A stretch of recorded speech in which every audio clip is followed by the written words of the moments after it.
മെസ്സിനെ പറ്റി കുറച്ച് ക്വസ്റ്റ്യൻസ് ചോദിക്കും നമ്മൾ. അതിനുള്ള ആൻസർ പറഞ്ഞാൽ നമ്മൾ ഗിഫ്റ്റ് തരും. നമ്മൾ പേജ് ഫോളോ ചെയ്തിട്ടുണ്ടെങ്കിൽ 500 റുപ്പീസ് തരുന്നതായിരിക്കും. തുടങ്ങാം. അപ്പോൾ മെസ്സിന്റെ ആദ്യത്തെ ഡെബ്യൂട്ട് എത്രാമത്തെ വർഷം, ഏത് വർഷം ഓർമ്മയുണ്ടോ?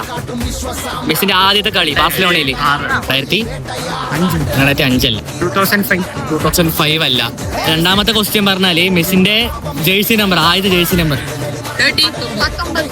19 ആണോ? ആ 30 ആണോ? 18. ജേഴ്സി നമ്പർ ബാർസലോണയിൽ 30 ആയിരുന്നു. 19 അല്ല, 30 ആണ് ശരി. മെസ്സിന്റെ ആദ്യത്തെ ഗോള് ഏത് ടീമിനെതിരായിരുന്നു? ബാർസലോണയിൽ. യുണൈറ്റഡ്. അല്ല. അസിസ്റ്റ് കൊടുത്ത റൊണാൾഡിനോ അല്ലേ? അയ്യോ, ടീമിന്റെ പേര് ഇവിടെ വരെ ഉണ്ട്, മറന്നുപോയി. കുഴപ്പമില്ല.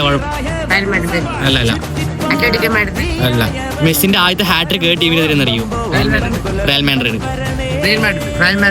Real Madrid. മെസ്സിന്റെ ജന്മസ്ഥലം ഏതെന്ന് പറയാൻ പറ്റുമോ? Rosario, Argentina. Rosario. Page Streets of Kerala follow ചെയ്തിട്ടുണ്ടെങ്കിൽ 500 രൂപ തരുന്നതായിരിക്കും. ഫോളോ ചെയ്തിട്ടുണ്ടോ? ചെയ്തിട്ടില്ലല്ലോ. ഫോളോ ചെയ്തിട്ടുണ്ടോ? സ്ട്രീറ്റ്സ് ഓഫ് കേരള ഫോളോ ചെയ്തിട്ടുണ്ടോ? ഇല്ലല്ലോ. നീ മെസ്സി ഫാനാണോ? റൊണാൾഡോ. റൊണാൾഡോ ഫാനാണ്. പക്ഷെ എല്ലാം അറിയാം അല്ലേ? ചെറുതായിട്ട്.